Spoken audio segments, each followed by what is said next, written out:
You're watching 48 Fastcast.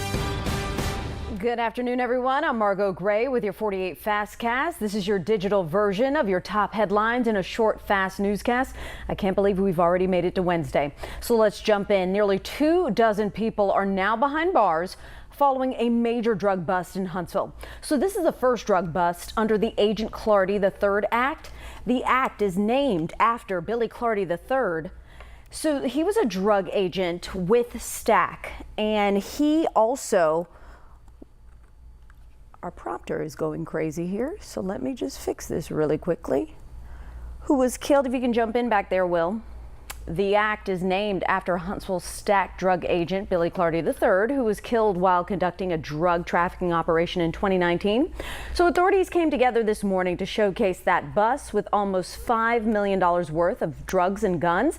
Under the new act, authorities are allowed to actually use and intercept of communication order, better known as a wire, where they can secretly record conversations to help lead to drug trafficking related arrests. Our reporter, WAFF 48's Noah Cowell, was at that news conference and will bring you the details as soon as we get them, starting at 4 o'clock.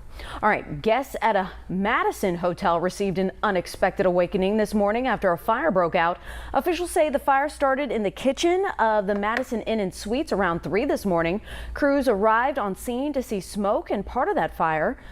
So the fire was only able to spread to the kitchen and front lobby. Fortunately, no one was injured out of this one, but guests were told to evacuate. The cause of the fire remains under investigation. Officials with Lockheed Martin say they are set to begin construction for a new missile assembly building in Lawrence County. So the 88,000 square foot building will be built in Cortland.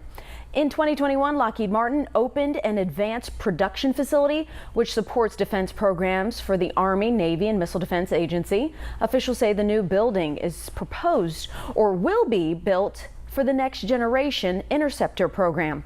The facility is scheduled to open early next year.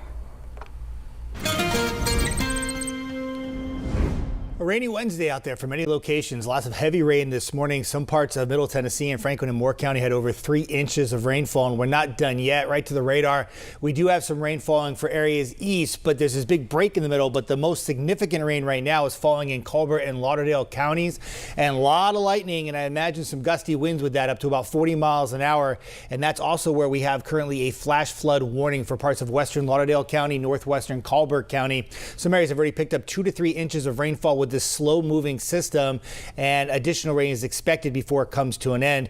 Zoom in on the radar and you can see where the heaviest of rain is falling into Scumbia, and then a little break in the action before we pick up some heavy rainfall out towards Cherokee, and this is all shifting to the south and east. The rest of our area is still in a flood watch, and that means that as this rain continues closer to the area that is not getting it right now, we could have additional creek and stream flooding as we go into the evening. I will have much more on the rainfall for the rest of the day today and what you can expect for the rest of the week, all coming right up.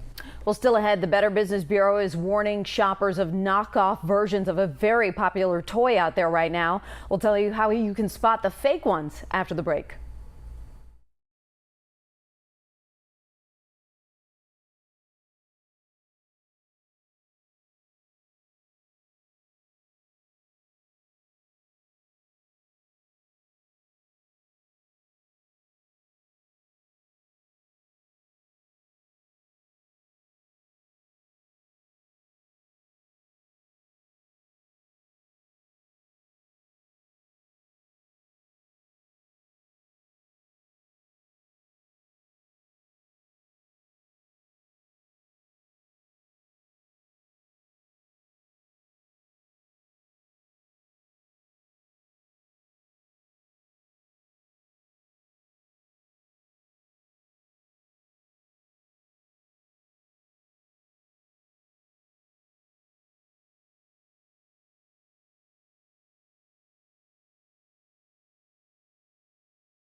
All right, welcome back. You might be familiar with those Labubu's. That's that plush toy, that collectible toy that's going viral and everybody wants to get their hands on.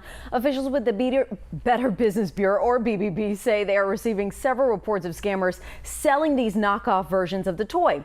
Karen Reeves with the BBB says someone reported they bought 6 of those toys, which ended up being fake online. She says one of the warning signs to look out for is if you see a Labubu for a really low price, that should be a dead giveaway. Reeves recommends to use caution if you see an advertisement for the toys on social media. So one of the situations was someone on TikTok advertising being an authentic retailer for Labubu's, and so the person went to the site, made the purchase for their daughter's birthday, was waiting on the product to arrive. They go back and check the status. The website's completely gone. All right, so if you're looking to buy a real Labubu, experts say you should buy from the manufacturer directly. That's Pop Mart, and get it from there.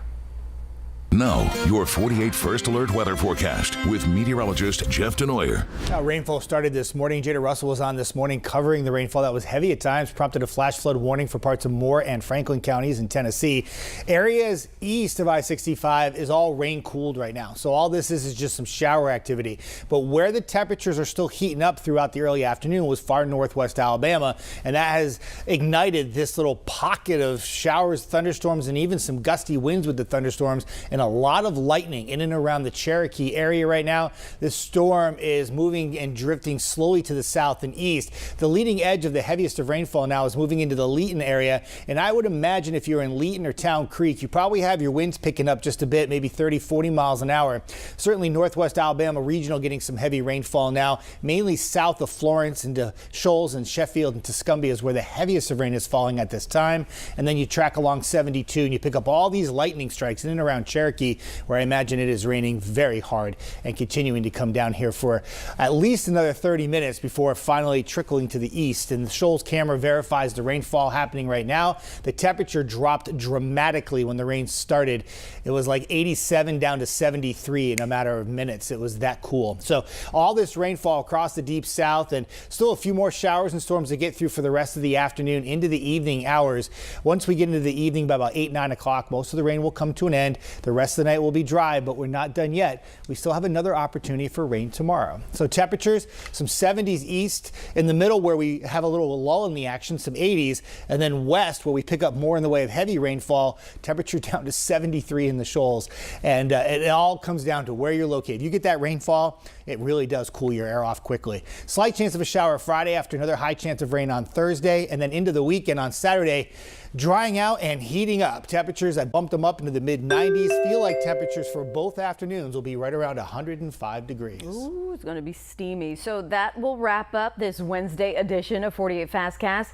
We'll get our technical issues worked out with the teleprompter. My mouth will hopefully fix come TV time. But you can join us again right here online in just a few minutes for Before the 4 with AJ Weiss, and then go to TV. WAFF 48 on TV at 4, 5, 6, and 10 for your newscasts.